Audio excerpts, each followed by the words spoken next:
Hello, Stillwater. Welcome to the Still Connect podcast, a podcast all about Stillwater, Oklahoma. I'm your host, Denver Evans, a born and raised Stillwater local and owner of Stillwater Digital Marketing. Every week, I sit down to have a friendly chat with a local business owner or community leader who helped make Stillwater such a great place to live. So, whether you're a longtime resident or just a visitor, this is your place to stay plugged in, stay inspired, and still connect with the stories that shape our community. Also, this podcast is a real tour of Stillwater, so this is actually a mobile podcast that I record on location, usually in the business of the person I'm interviewing. So for some of my interviews, you can actually watch the interviews. Today's episode is only audio. I got to sit down with Bobby Wintle, owner of District Bicycles in downtown Stillwater. This guy is amazing. I know you're going to love this chat, so let's just jump right in. Bobby, why don't you tell us a little bit about you and your businesses? Just give us kind of an overview. Definitely. Man, Denver, thanks for having me. Denver's, of all the things too, incredible photographer, helped out at the Finish Line of Mid-South last year and hopefully again this year. And yeah, dude, I'm stoked to be on. So thank you. We, my wife, Crystal, and I, we own District Bicycles. We opened District on October 27th, 2011. So we are 13 years strong of the shop. And then we had our first ever gravel race event. It was called Land Run 100 at the time. And that was in March. That was March 9th of 2013. So we're coming up this March. We changed the name. In 2020, we changed the name to the Mid-South, and the Mid-South is going to be, it's 13 years old this March. Wow. That's unbelievable. Yeah. It's huge. It's crazy. How many competitors did you guys have last year? Last year we had 3,200 from 48 states and 10 countries, including Tokyo, Japan. Wow. And others. And now this year with waitlist, I just checked yesterday, we are over 3,800 participants. Every state. More than 10 countries. I haven't counted them all yet. I just haven't had time. That's by far and above going to be the biggest one we've ever had. That's crazy. That's crazy. So take us back to the beginning, like childhood Bobby. Okay. How did you get from there to here? Honestly, it's music, man. Like music has shown me a whole side of like the human experience that I have wanted to know more about since, the first time I heard Mark Knopfler, Dire Straits, Money for Nothing, and the fact that human expression could exist in that form, right? And as I got older, I got into baseball. I played baseball forever and played second base, tried to anyway. And then high school was regulated to the bench, and my love for music was deeper than ever. And a handful of dudes were doing a punk band with no name. I was 15. I'd been in choir and stuff that whole time, like middle school, high school. Yeah. And the name of that band was LGF, or if we weren't playing a show at school, like a fundraiser, then we could go by our actual name, which was Lesbian Gunfire. And, wow. Still super best friends with Cale Wright, the drummer from that band. And we still play music together at Mid-South to this day, which is crazy, man. Like we're talking 25 years. Like, wow. Yeah, right? Because I'm almost 40. Like anyway, it's crazy. And I threw my arm out in baseball practice in junior year. We were doing like a width of the football field long toss, and my arm just like fell out of socket, my shoulder. Went to PT, hated it, found out that I was going to sit the bench probably till I graduated, and I was like, fine, like I'm in this band, I'm just going to do this, and I want to learn how to play guitar. And so I got into playing music pretty much all the way. Like that was everything on my mind constantly. Got into college, went to my community college, Labette County Community College in Parsons, Kansas, where I'm from. So yeah, born and raised Parsons, Kansas, 1985. And a bunch of homies that I'd gone to school with since second grade started a band. We all decided to start a band together called In Your Honor. And we were a screamo band, like Under Oath style, Newfound Glory, of course, Blink-182, like all of these, like, emo and like hardcore / screamo types of band. Like we wanted to be Under Oath. Yeah. And we got signed really quickly, dude. I was like 19 years old. We got signed to a small label, and we recorded a record in 2005. We released it in 2006. And everybody at that time, we'd done a month run. I was a guitar player for that band, not the singer like I was in the punk band. And I'd met Crystal at the time. So she was at Emporia State University while we were all in Southeast Kansas doing this band thing. That summer, the guys were like, we're ready to quit school and go for it. Let's try. And I wasn't ready to give up the idea that I would be like not first generation, but like of my immediate family, like the first one to get my degree. And like I didn't want to quit school. And I was young, but Crystal and I knew that we wanted to be together, like we wanted to get married. So yeah, dude, hardest decision of my entire life. I quit the band, and they kept going for like another year and a half. I kept helping them get shows, but Crystal got me into bikes at that time. So bikes had stopped being a part of my life at like 8 years old. Baseball took over completely, and then we live in a small town in the Midwest, so like cars are. My high school was 2 blocks away. We drove every day. Like it was so dumb, especially now, like knowing just how easy it would have been just to ride a bike if I would have had the knowledge or the access to a cool bike, or thought it was a cool thing to do and not literally the lamest thing you could possibly think of. And yeah, dude, moved to Emporia, immediately bought a bike. Her dad, Billy, Crystal's dad, my father-in-law, got finally convinced me to go on a ride with them on this old 70s Schwinn that was way too big for me. And he was like, I promise we're just going to do a 20-mile ride. And I was like, you guys are crazy. 20 miles is impossible. There's no way. And we did 38 miles on that ride. Wow. Yeah. And at the end of it, I mean, dude, it cracked open this feeling I'd never felt of accomplishment and of experience of the land and the landscape. And yeah, dude, just all sorts of things. Things I was feeling from like the first time I learned how to play certain chords on guitar were happening from this bike ride. And I was like, what is happened? I'm in love. So I'd already written a business plan for a coffee shop because I'd worked at one. And Crystal and I had been working on that for a little while. Mm-hmm. And after that ride, and I got a bike and we started riding a lot, and I started to learn how to work on bikes.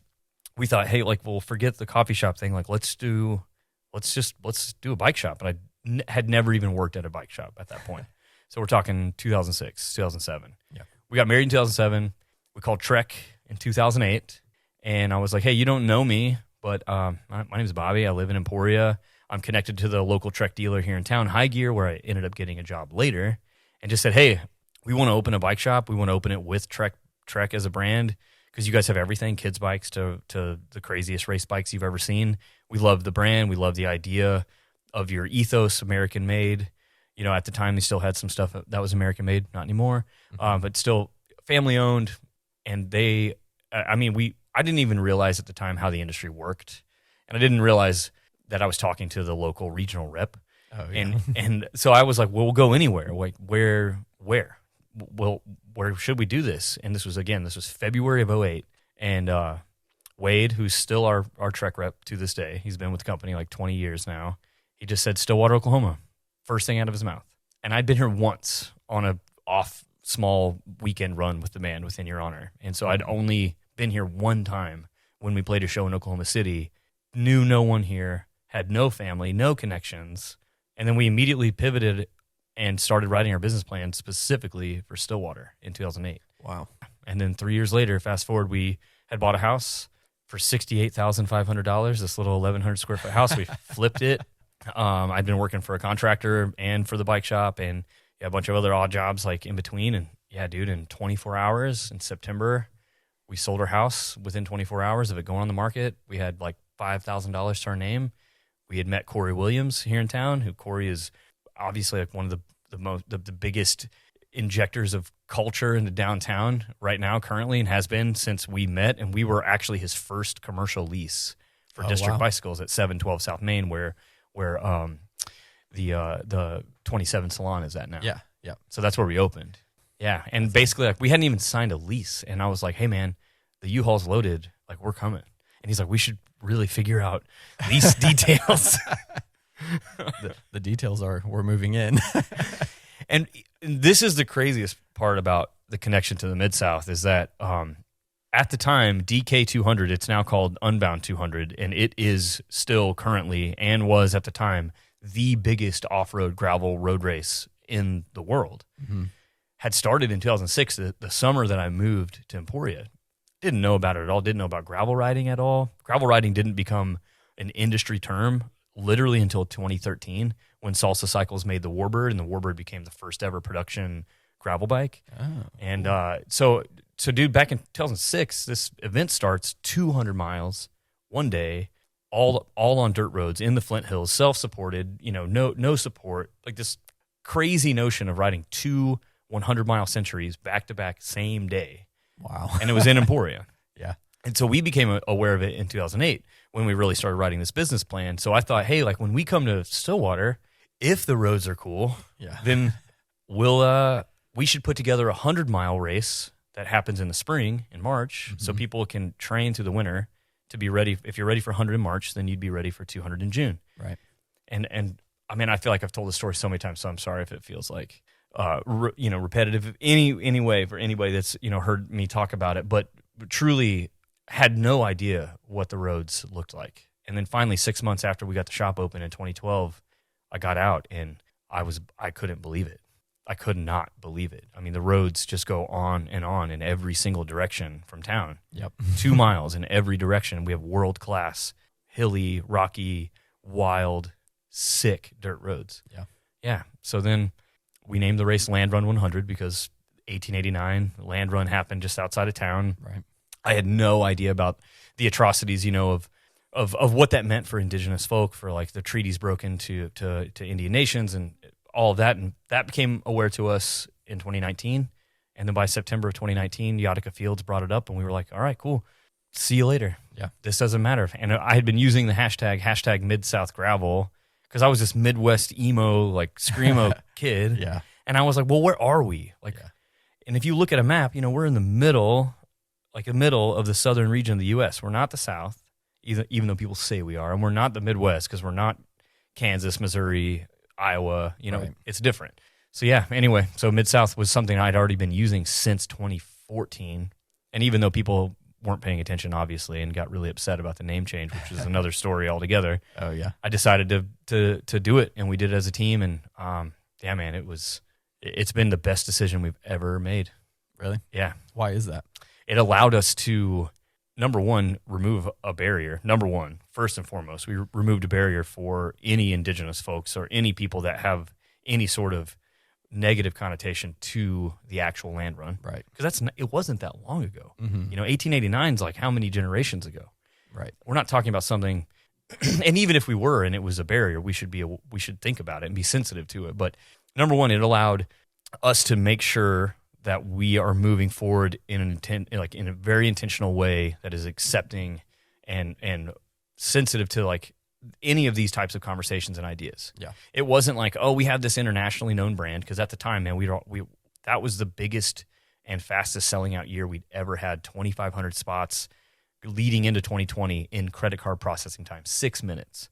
There were 8,000 people on the registration on the reg page, bikereg.com. 8,000 individual IP addresses trying to get 2,500 spots. Wow. We sold out immediately. So I took this international brand and I threw it in the trash based on one conversation with Yautica Fields with one person who's born and raised Stillwater, Oklahoma, ultra endurance athlete, and an incredible mural artist. And yeah, it's a thing that by far I think our whole team is most proud of. And so we also removed the number from our name because Land Run 100 right and so now we get to focus on this idea that we are more than a competition. We're more than a race. We are absolutely a weekend endurance festival. Yeah. And so, and also the branding has just gotten way more fun and way more to us, like it just inclusive and vibey. And yeah, you can expand it. It's not limited. And our logo is literally the sun. It looks like a jellyfish. I call it our jellyfish, but it's a sun with hills. And we've always started facing east to the sunrise. And no one truly, unless they've ridden or ran outside of town, realize how hilly it is outside of town. But it's crazy. Our 100-mile course this year, I just built a brand new one. We change it every 2 years. Cool. It's over 7,000 feet of climbing in 106 miles. Wow. Yeah, right here in the middle of Oklahoma. Yeah, that's exciting. So you said that last year that it was Land Run, you had 8,000 people trying to get 2,500 spots. Yep, and we changed the name after registration for that exact year. Oh, wow. Yeah. So what was your rebrand campaign like? Was it just like sending out a few mass emails to people? And No. Okay. No. I'm so glad you asked. No, not a lot of people ask about this, but at the time we'd become. I asked because I just rebranded this year. Right. So actually, our brand was Denver and Cocoa. Oh, but nobody knew what that was because we just did marketing and photography and content creation, all that stuff. But we switched to Stillwater Digital Marketing, which is very clear. Yeah. Very easy to understand. Yeah. So yeah, I spent every waking moment on it from the end of September until we released it on December 30th or 31st of 19. Because the first goal was that we were not going into 2020 with that name. So we had to get everything done. All branding assets. We worked with Brian Couchman, incredible graphic designer and branding artist from Oklahoma City. And he's done all of our stuff since, like all of our weird, kitschy, new fonts or like, just off-brand, like whatever. He's done all of that for us. It's really great. Thank you, man. I'm sorry. I didn't mean to hit that. And so Brian Couchman, we immediately got a hold of him. He pitched us one idea, like one font, one logo. And I loved it so much that I was afraid to love it. Yeah. I was like, okay, we get one chance. Like, I'm not doing this again. Like, this is emotionally taxing in a way that I had no idea, because I knew that people were emotionally invested in Land Run 100. Right. They had identified with it. They'd made it their own. They felt like they grew up with this grassroots thing that got big and is still grassroots, but still very much like on this crazy international race level with these, Tour de France pros and Red Bull athletes. And dude, now we've had 2 female Olympians current on the start line. That's so cool. Yeah, Haley Hunter-Smith and Sevilla Blanc. Sevilla Blanc was at the Paris Olympics this year on the mountain bike start line, and she's been here in the past. And so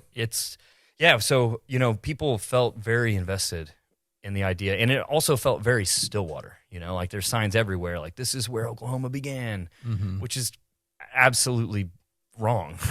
Like, it's absolutely wrong. I mean, if you look at it in one sort of colonial like lens and one sort of statehood lens, sure, okay, we can say that. But in the 1830s, 70 years before statehood, the Trail of Tears existed, and we pushed all of these tribes, the 5 civilized tribes up from the southeast, forcibly removed them and said, this is your land as long as the grass grows, as long as the water flows.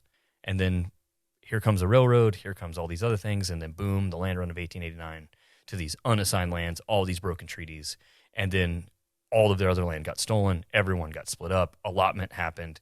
I learned so much about this and so that was the number one part of the launch. We could not launch this without having answers to questions. Right. So I dove into all of this history, and dude, let me tell you, like, you want to get depressed, read about Oklahoma history, and not from the land run white settlement perspective. Read about it from indigenous perspective, and you will be in maybe one of the darkest headspaces you've ever been in.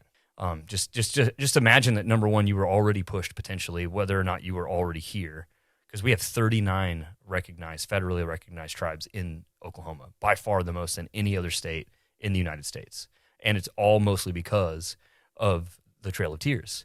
And those 39 tribes still are here, exist right now. So just think like you're one of the 5 civilized tribes that gets pushed, and you're pushed here, and you're told it's yours forever, and then it's taken again. Like, just think about how far removed we are from that in society, especially from our like white privileged perspective. And it ripped me to shreds. And it gave me all of the confidence to move forward with the name change.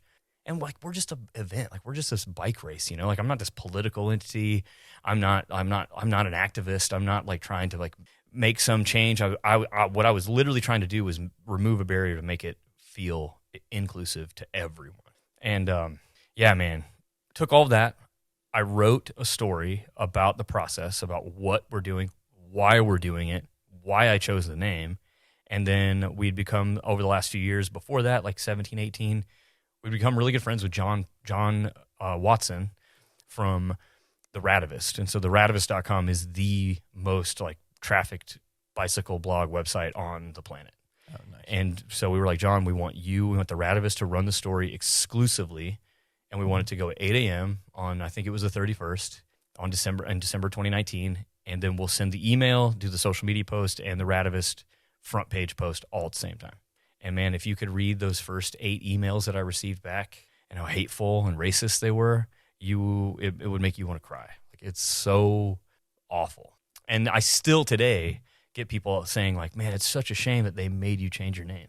And I'm like, who made me do what to the thing that I own? No, exactly. No one made me change anything. Yeah.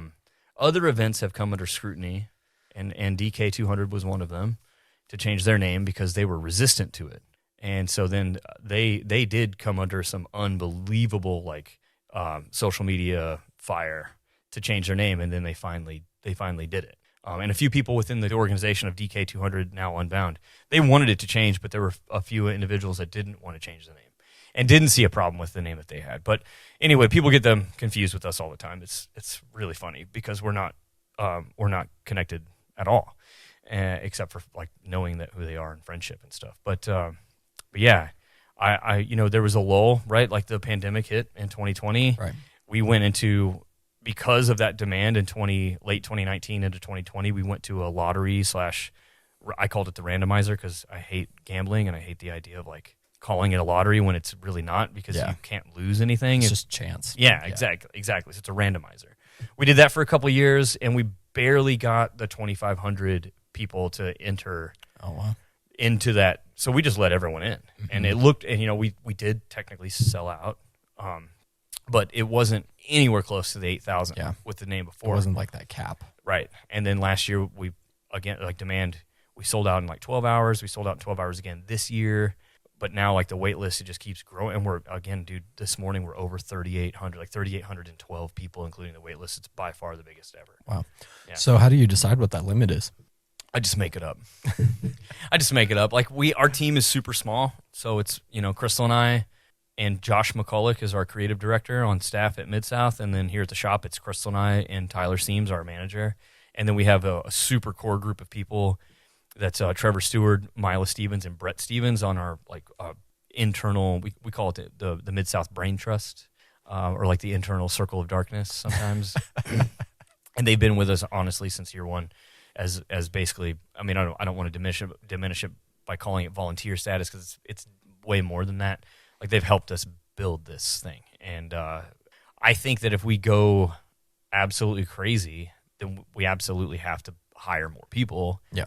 And that's just not something we're super interested in. We're not interested at all in the number of people that are signed up for the race.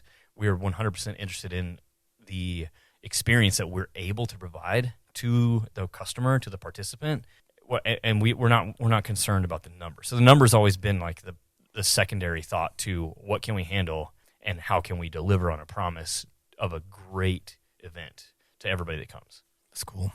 That's great. So I get questions all of the time from other race promoters. They're like, "How did you do it? Like, how are you doing this? And we want to be this big, and we want to do this." And I'm like, "No, you do not. Like, you actually have no idea how hard this is and how much it takes, and how we think about it every waking and non-waking moment of our lives outside of this retail space." And yes, I'm thankful. If you immediately start with the idea that my success is based on this outcome or this number, and not my success is based on these people had this good of a time and they're gonna go home fulfilled. If you're basing it off of a number, like, you've already lost. That is not at all what success means, not in the event world, not in anywhere. It is 100% how did you impact the lives of those that entrusted you with the money to make this experience happen. And so even if 10 people showed up, I would try and throw the best party that I knew how. Not, if we have less demand this year over that year, or only 1,000 people, then, we're a failure. Okay? No, it's just like reframe the mindset. We're gonna make these people have the best time that they've ever seen on dirt roads. We just have, luckily, almost every year after post-pandemic, grown. And I think it's because our ethos is in this right place. It's not at all about being the biggest. We want to be the best. And that definitely doesn't necessarily mean the biggest. Right. Yeah. So there's a book called This Is Marketing by a guy named Seth Godin. Have you ever heard of it? I have, yeah. I've not read it, though. Okay. So he talks about this concept, the smallest viable audience. And so he says, you don't have to go for the masses. Your audience is not everyone. It's the least number of people that you can have in order to make your endeavor successful. Yes. And then you grow. Yes. We're doing that exactly. And also, what I would argue, do you know about Will Giudara and hospitality? It's called, oh man, I forget, but he's all about hospitality. Yep. He actually became one of the producers of The Bear this year. Oh, okay. And he was the owner and dude behind a restaurant in New York City that won Best Restaurant in the World a few years ago. Wow. And so, yeah, dude, hospitality is what we're doing. We're not a bike shop. We're not a bike race. We're not any of these other things. You know, we're not a music festival, even though I would like to just be a music festival. That's your next thing.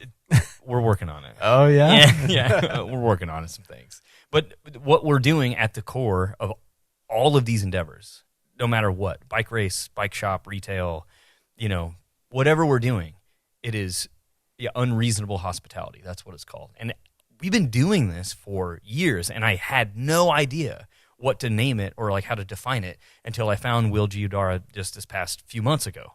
And he's just like unreasonable hospitality. Like you are far exceeding expectation of the customer just by like listening a little bit, just by thinking about it a little bit further than like, oh, what are my margins? How little can I spend to get the most for me and for my bottom line? Right. It's not about that at all.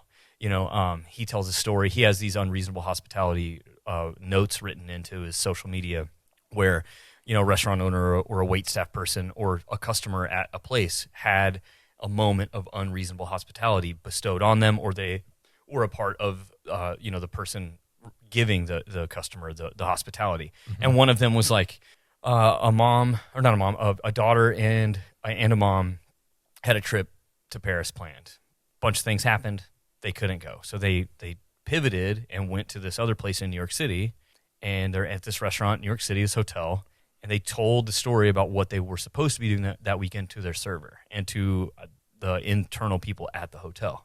Without them knowing, they decorated their room with like window pictures of, you know, the Eiffel Tower and like, oh, wow. And they had brought in like a little French book and like all this other stuff. And they were like, we're so sorry that your trip got changed. We're so glad to have you here. I hope this makes you feel like, and it's just like this much effort for an unforgettable experience. Right. And they didn't have to do anything. They didn't make any more money off of that, but they completely like made those people feel like they were taken care of in a way that they couldn't have felt otherwise.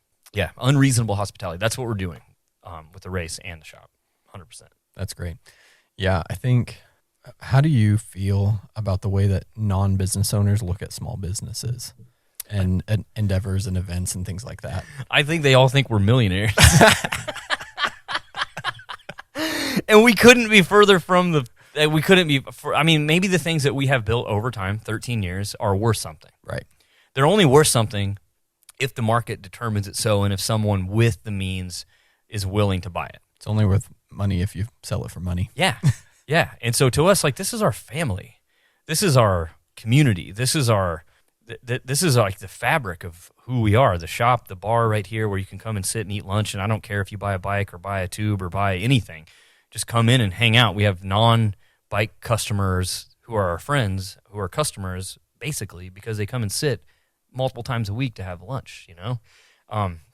Yeah, I think they think that we're loaded when we bought all of this on loan or credit, and we're just working our asses off to try and hopefully somehow make ends meet at the end of every single week or month or year.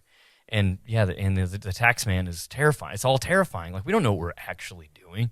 I heard this today from another podcast that people are saying like, oh yeah, they look at people that have multi-million-dollar businesses or multi locations or whatever, and they think, oh, when I get there, like, then I'll have it figured out like they do. But none of us have this figured out. Right. And this isn't my own, you know, this doesn't come from me, but I resonate with it so hard. We only know what we're doing after we go through it. And then it's going to change. I never saw the pandemic coming. And it's been the worst, like, 4 years of my life in some ways, and the best of my life in some ways, because we just roll with the punches. Yeah. And now the cycling industry has changed completely. The event industry has changed completely.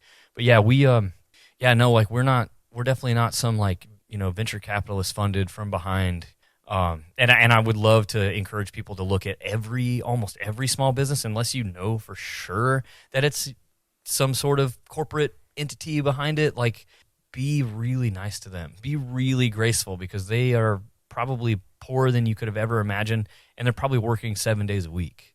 Yeah. Small business is way more fulfilling and really special. And yes, I get to make my own rules and I get to make my own schedule, but I'm beholden to, hours on a door, and I'm beholden to making sure that I respond in an appropriate time frame, which I don't always do because we're all so busy. But no, man, it's a labor of love, and it's scary. But when people respond with coming and supporting you, there's no other feeling like it. The second day we were open in 2011, we sold 2 bikes to college kids. And I just remember being like in tears, like, this is going to work. Like, people are trusting us to not only let us work on their bikes already, we already had work orders lined up.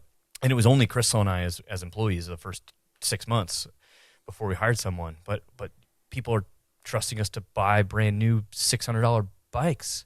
It's crazy. Yeah. And the other thing I'd like to say about margin and like the end of the day is that, like, people have no idea how slim the margins are on these, multi-$1,000 bikes that we sell, and then the costs incurred of either housing them, building them, knowing about them, talking about them, the light bill, the heat bill, the rent, and like everything is just increasing all the time. It's crazy, dude. It's not nearly as profitable as you'd think. I was talking to a small business owner the other day, and they said, imagine if people knew that it cost me $20,000 just to stay in business. Yeah. I mean, there have been times where bills have come due where we didn't even know how it was going to work, and then look, somehow or whatever, we sold things we needed to, or they gave us the grace, like the time to pay it later, and dude, it's insane. Well, it's that reality that people who just go and leave a rude comment on Facebook don't understand. They have no idea, and you should just always approach that type of thing either directly to the business owner or the manager, right? Or just with like deep caution before you like put this permanent sort of review. And especially with restaurants, like, dude, they just get raked over the coals. And I may have a bad experience and not want to go to that place again or whatever. But I mean, I don't know. I'm not a reviewer unless it's like real good. Yeah. And then I want to make sure everybody knows that. But again, 18,000 positive reviews can be erased by like 7 negatives. Right. And people just need to know that. Being in small business is terrifying. Yeah, because your demise or your success lay in the hands of not you, but of the public. And I've said this. I'm so glad you brought this up.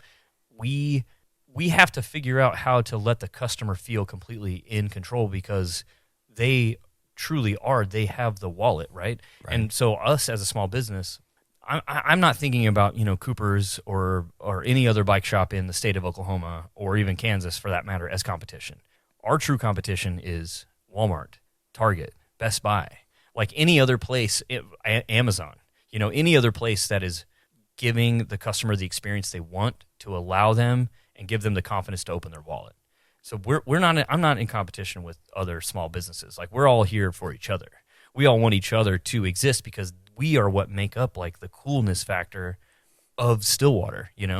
And it's like, if Best Buy were gone, like, that would suck, because I do go there and like I get stuff, or I love Best Buy. It wouldn't feel the same as like a blow to downtown as if we closed. Right. It'd be different. It's a corporation. It's a different thing. But like, these are the entities at which we're at competition at battle with for people's attention and time, and their marketing budgets eclipse our gross year-over-year numbers, Right. But that's how we have to approach the experience that we give the customer. Like, how do we make it as inviting and the easiest possible way for them to want to spend their dollars here and give them the confidence to do so? And so I hate it whenever I hear other people be like, oh, well, your competition down the street. And I'm like, dude, Cooper's been here since 1929. I respect them so much. And I want there to be so many people riding bikes in this town that we need like 5 bike shops to facilitate the service. Right. Or that the ones here can get bigger. Exactly. And have a little bit more gap in the margins. Absolutely. Which is up to the manufacturers, and honestly, like, they're just going to keep cutting them. Well, I don't mean gaps in those margins. I just mean like, you know, if you guys were able to expand and you were doing X amount of business, Right. if you were doing more business out of your shop, then you have a little bit more of a safety net. Right. Than, No, it's true. You know, it's true. Than the other way around. So, and I mean, that's why we've lost so many businesses, especially since COVID. You know, because when margins are so slim, like especially restaurants, we saw so many restaurants and stuff go out of business, or people have to transition from a brick and mortar back into like their house for a bakery or something like that. Right. So we just have to get out there and support them. And I think, and I know a lot of people can complain sometimes about costs, like of a small business. They say, oh yeah, well it's more expensive to buy my bike tire from here than from Amazon or something like that. But at the end of the day, like, do you want this to be here? Is it worth $2 more? We say this all the time. Online bike shops have no hands. Like they can't work on your bike. You know, I offered you a beer or a Topo Chico before we started, and we always have like PBR in the back, and you can sit here and chat, and we can teach you things, and you can gather here. We have group rides here. You know, like yes, you may be able to get the exact same thing for cheaper, either from the manufacturer themselves or from an online place, but. Yeah, I mean, is that what we want? Like, do we really want to be at home in our underwear, buying things and stockpiling toilet paper for the rest of our lives and not having anywhere to go and see faces and have experience and make memories? Like, do we truly want to like push ourselves to isolation to the fact that like to the point where everything downtown is vacant in every single town across America? Like, the answer is no. No, like we are a communal species, whether we want to admit it or not.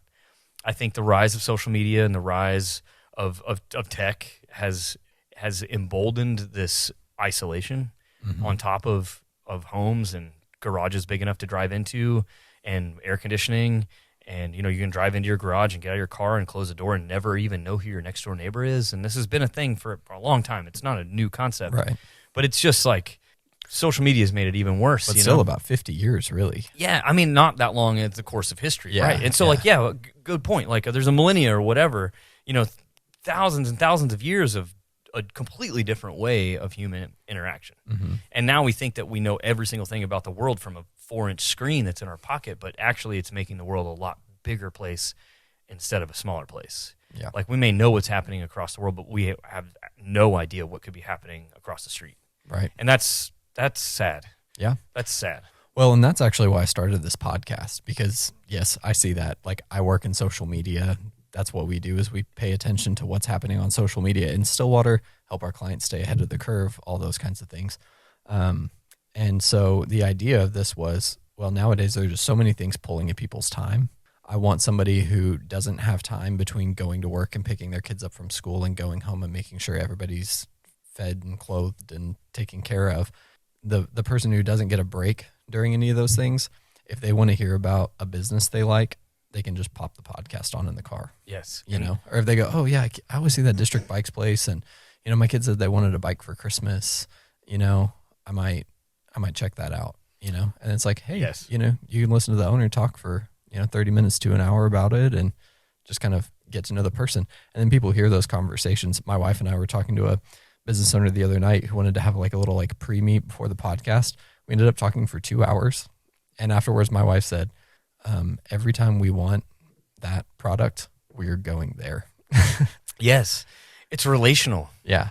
It's so relational. And that's the reason we chose District as the name of the bike shop. We wanted to name the bike shop after a neighborhood or an area or a district in town. Yeah, we don't have those. And we didn't have any. Exactly. And I had no idea that there weren't any. And so we got to downtown, and I was thinking downtown Stillwater was going to look like, downtown Lawrence, Kansas. Oh, yeah. Because that's where I'd, gone to shows growing up and all sorts of stuff like that. And I was like, dude, is this a joke? Like, where is the actual downtown? Yeah. And then I saw the Strip, and I was like, well, that's a little closer. Maybe we're missing it, but we weren't. And no, we just drove through it. yeah. But we just sat at Aspen Coffee at Kelly's coffee shop. Mm-hmm. It's been open 30 years now. I worked for them for a while. Yes, dude. Yeah. Matt and Kelly are phenomenal. Yeah. Matt, Kelly's one of my best friends. I see him almost every day. And we sat there and we were like, how cool would it be to own a bike shop across the street from this coffee shop? And we were looking at the building now that's on the corner of 7th and Main, and that's what that used to be Hallmark. Mm-hmm. But we ended up around the corner where M&K Photography was. Right. And then this came available less than 6 months after we opened. Oh. And Corey and his buddies had bought it to do the apartments upstairs, which there are 5 apartments upstairs where Stillwater Bay used to be. Mm-hmm. And this was empty, and it was 3 separate retail entities. So it had 3 separate front doors, and it had 8-foot ceilings. And I was like, Corey, man, we want it. And he was like, dude, you can't. And I was like, well, watch me. And then a year and a half later, so we were 2.5 years in total to business. So yeah, like whatever that time frame is, we got the keys and we blew it all out. We had the garage door put in. That's a super funny story. Corey's partners wanted to put in a small, like regular size garage door on this east side of the building, where it's a whole entire opening. And we were like, no, we want a custom overhead door, full door. It looks like a firehouse. Yeah. And people ask us all the time, oh, is this a firehouse? We're like, no. Well, otherwise they go like halfway up the wall. Yeah. So it would have been framed way in, Yeah. and then this little bitty thing halfway up. And so Corey told his partners, yeah, that's what we'll do. Yeah, cool. We'll just put a regular one in. And he lied to them, and then he had this commissioned, and we got this like $16,000 that's just built into our rent. We didn't have to pay for that. It was sick. And Nice. Anyway, we love it, dude. We love this spot. We feel like this was home the whole time. Yeah. And now we've gotten to watch Corey, again, continue to invest in downtown. He bought the Stone Cloud building. Yeah. That Stone Cloud Brewing is in. I was with him when he pitched that idea of the building to Joel Irby, that owns Stone Cloud from Oklahoma City. Mm-hmm. And I like looked Joel in the face. I grabbed him and I was like, dude, this will work. Like, I swear to you, it will work. Like the cycling community alone will like sustain you. I promise. And then he did it. And then Corey got the building next door and has done Empire. And he bought the Hatch building, and Corey owns the franchise for Hatch. And yeah, dude, like I think we're just now, what I thought was going to happen within 4 years of us opening is now finally 13 years later happening. Yeah. Yeah, people are going to start moving to town because of all of this. Yeah. I know it. That's the hope. And Block 34, dude, is going to be so sick. I was going to ask you about that. Yeah, dude, I was on the committee 10 years ago. What do we do with this? And I was like, y'all, I have no idea about what to build, but what I think you need to build is something where people can gather, and it needs to be sick. And there were all these really bad ideas, and I think we paid that consulting company $100,000 from Austin, Texas, to come and do this thing that nothing came from. And maybe we got some ideas later down the road, but it's just crazy, like what has to happen. You know, like whenever the answer is so simple, like let's just look at other communities, and then finally Guthrie Green, I think, was the biggest, the biggest inspiration for what's going to happen down there. And now, dude, we're going to use it for Mid-South as either the main stage or maybe an auxiliary stage, so we can have 2 sets of live music happening all weekend long in 2 separate parts of downtown. So that's how we're going to make this music festival thing happen. It's on, dude. It's on. 916 South Lewis, also, if you're watching this, 916 South Lewis is where the Casual Scene bookstore is at. Oh, yeah. And that is my Mid-South HQ building now. It was Morgan Robinson's art studio for 14 years. Yep. And Morgan made the sculpture that's on the edge of town at Western. And so anyway, Morgan was moving out of town. I took over the lease. All of my Mid-South stuff was there, finish line, coolers, tables, bookstores in the front. And now we don't have a name yet, but we have a music venue. Yeah. Stillwater's newest, tiniest, diviest, secret little underground venue. Mm-hmm.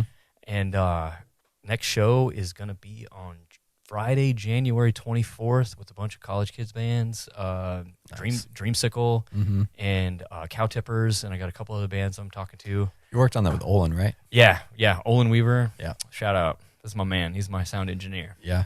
He's been like the closest thing to a mentor that I've had with photo, video, all that stuff. He's incredible. I was talking to him the other day. I was like, you realize we met 6 years ago? I helped launch a church in Cushing, and Olin was our sound guy. Yeah. And Olin was our sound guy because Elizabeth was my vocal coach. Yes. Yeah. Yes. I told her, I was like, yeah, I think I have all the instrumentalists I need, but I don't have a sound engineer. And she goes, oh, my husband's a sound engineer. Little did I know that Olin was like the sound engineer that he is. Like, yeah, dude, Goo Goo Dolls, Ben Folds 5, Shania Twain, like you name it. See, he won't even name drop for me. Oh, yeah. I can't hardly get him to, he just goes, if you've heard him in these spaces, I may have worked with them. Yeah. 100%, dude. Vince Gill, like, he's incredible, man. Olin's a genius. And I feel lucky to know him. And so now we've transformed this space that we're sitting in into a live recording and live live audio and video recording studio, and we're calling it Live at District. And it's basically like Tiny Desk concerts on crack. Yeah, I've seen those. Those are awesome. Thanks, man. And Olin has been a part of all 4 volumes. So we've got 3 of them up on YouTube right now. So Live at District on YouTube. And then we've got a set that we just did last week with Rhett Scholl and all these guys and girls from Atlanta, Georgia. Matthew Scott, guitar player from Guthrie, and then Kaylin Faye is incredible singer-songwriter from Tulsa, and her pedal steel player is Hank Early from the Turnpike Troubadours. Oh, wow. And Hank was sitting here in my bike shop, and I couldn't believe it, dude. This was last Monday. It was a week ago today, and so we're working on all the editing for all of that right now. But yeah, I've just been like clawing music back into my existence. Like bikes took over for so long, and I've never been a racer, so it was always it was always way more about experience. Yeah. But dude, truly at the inside of my soul, it's been music. It's always been music, and so now with all this other momentum happening in town with food, like the entertainment side is next. Yeah. And I feel like maybe I can help be on the forefront of that. Yeah. So what are some other things with that are kind of up and coming so that you can talk about? Yeah. Well, I've ran into that with a lot of people. They're like, well, I'm not talking about this thing yet, but there's maybe in a few months we can talk again. Well, I'm trying to get Live at District funded. I'm trying to get it funded. It costs, I'll just say this straight up, it costs us like $7,500 every single time we do it. And we're not, we sold tickets a couple of times when we made the Live at District a live show, but we figured out that that's not the way to do it. Like we can't get the recording we want. So the last one was private, like homie entry only. Yeah. And it wasn't a live show. You couldn't hear the vocals because we were going straight into a board. Have you thought about Patreon? We thought about Patreon. I'm going to NAMM at the end of January with Rhett Scholl and Eli Lester. Eli Lester is the owner of Two Rock Amps, and he builds the entire custom guitar rigs for the live touring acts for John Mayer, for Gary Clark Jr., for Ben Harper, and Billy Strings. No big deal. No big deal. Eli has become a super good friend. I met him in Chicago at the Fretboard Summit that Rhett got me up to, another guitar conference, and Eli's just become such a good dude. And dude, he sent us 2 amps that was like worth like $15,000 for both of them. Oh my gosh. Like $8,000 a piece or something crazy for backline for the Live at District. And Eli's like, dude, I'll get you a pass to NAMM. NAMM is the biggest guitar conference show on the planet. And we're going to go pitch to like Fender, Gibson, Sweetwater, and just be like, hey, like 2 times a year, we need like $20,000. We can fly people out, do the production, rent the lenses. We're renting anamorphic lenses. We're blowing it out with audio equipment and mics. So, I mean, I'm working on that, but at the same time, like this new tiny venue is the hope. The hope is that this will turn into, like, it will continue to be what it is, and we can also record there. So we need to do some sound treatment. Right. And we could do some live recordings there, or like even just studio album, like smaller type things. Yeah. But man, I really want a bigger space. I want a mini Canes Ballroom in downtown. And I've said it to a lot of people, and I'll say it straight up. I have no money to do it. But there are a few buildings in particular that I think would be really, really great. Yeah. And we would need to turn them into event spaces for weddings and for, family reunions or sorority fraternity events or birthdays or whatever. But we could have a restaurant in the front of some sort, whatever, tacos, smash burgers, something delicious. Yeah. With a real small bar or a decent bar that could also facilitate the venue space. Right. And then we could also have, when Block 34, when the weather's bad in the wintertime, we can't have outdoor concerts. We could do this, and I think it's a sustainable business idea. Yeah. You ever been to the Jones Assembly? Absolutely. We went and saw Johnny swim there last October. It was a good time. We saw St. Paul and the Broken Bones there. Yeah. But yeah, so good. I love that concept where they have like the covered space for the concert, and then they just have that whole like AstroTurf benches, the whole thing, food in the back. You talk about a multi-million-dollar project. That thing is so I'm thinking that, but like Stillwater vibes, right? Stillwater version. yeah, like smaller. For those of you just hearing this, I just shrunk down that whole concept. Like a smaller, comfortable but scalable. Yeah, like Canes Ballroom, but with restaurant. Yeah. Right. So Jones Assembly, but a little like dirtbaggier. A little dirtbag. That's cool. So what's on the forefront for you guys? So right now, Mid-South 2025, our 13th year is coming right up, man. Like right now it's December 16th. So we're exactly 3 months away from 3,800 people. We're going to have the biggest expo we've ever had. We're going to have the best live music we've ever had. That's awesome. Ever, dude. Are you going to take up any more like street space? Same amount of be about the same. Same amount of space. Maybe some rearranging of things, just to facilitate potentially more vendors. So we may have to take another block or two. Yeah. We'll see. Block 34 obviously won't be ready yet. Right. That will become Expo Village in the future. Right. And then, yeah, dude, like I'm just full gas into planning, and we're gonna do our best performing video that we've ever done for the Mid-South was a pre-ride course, like a pre-course ride that Yautica Fields and I did together of the brand new course to Perry that we've done the last 2 years. So this year with the new one it's going to Guthrie. I haven't said that anywhere publicly yet. That's okay. This won't come out, or I can cut it out. Whatever. Yeah, no, I don't think you should. I don't care. It's fine. So we're going to Guthrie.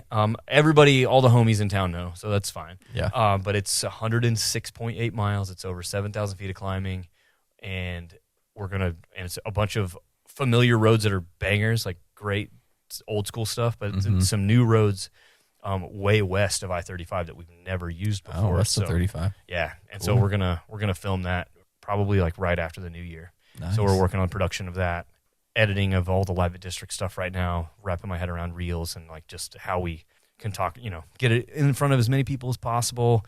Yep. But yeah, man, we're just really thankful to have weathered the pandemic and to have weathered 13 years of retail bicycle business. Right. Retail's hard. It's crazy, man. You have to love it. You have to love the community. You have to love the spontaneity. You have to love being interrupted every 5 minutes, which is really good for me because I'm super ADHD and ADD, if you haven't figured that out already by how I jump around in conversation. But yeah, man, I want to I just want to dig my heels into Stillwater. And I know we already obviously have, but this is such a sick town. This town is phenomenal. We are punching, finally, in my opinion, and we were in some ways already, obviously, before 13 years ago, but I think now, more than ever, we're punching above our weight in category of town size than any other town of 50,000 that I can think of. So what do you mean punching above our weight? So we just have better options for, housing prices. Like what we offer relative to how big our town is? Yeah, traffic, food options now, entertainment. Like we have OSU, we have the McKnight Center. We're about to have Block 34. I've got this new tiny venue that is going to be sick, I promise. We have I think, world-class bike shop. We have great coffee options. We have great bakeries. We have great parks. We have more parks per square foot. Have you talked about this in any of the other? No. Okay, and the city is doing an audit about green space and parks, especially with Block 34 coming online because of resources of what they can and can't take care of. Right. But we are way above the national average for square footage of green space, park space per capita, per person that lives here population-wise than any other town at our same population. So we have great green space. It's such a good place to raise your kids, man. I know everybody says that, but it is. Our schools are great, and they're just getting better. The high school's getting built. We have everything we could possibly need, and if we needed something that we don't have, Tulsa and Oklahoma City are an hour away. Right. And they're easy to get to. Yeah. So we don't live in a metro. We're not paying incredible, outrageous retail prices for houses or real estate prices. Temperature is good to ride bikes all year round. We have world-class dirt roads to ride. I promise you. If you get a bike and go ride them, you'll just want to keep doing it. We have Lake McMurtry. Lake McMurtry is our crown jewel that almost no one goes to. Yeah. 37 miles of mountain bike trail out there. It's so sick. Camping is great. Fishing is great. Yeah, man, I just think that we're punching above our weight in a lot of ways, and it's only getting better. We now have Stone Cloud, that is the official OSU auxiliary office for all business for OSU to be done. Every office party imaginable is happening down there. Great live music. I helped book live music for Stone Cloud too, and ran some sound for some shows there this year, which was great. Nice.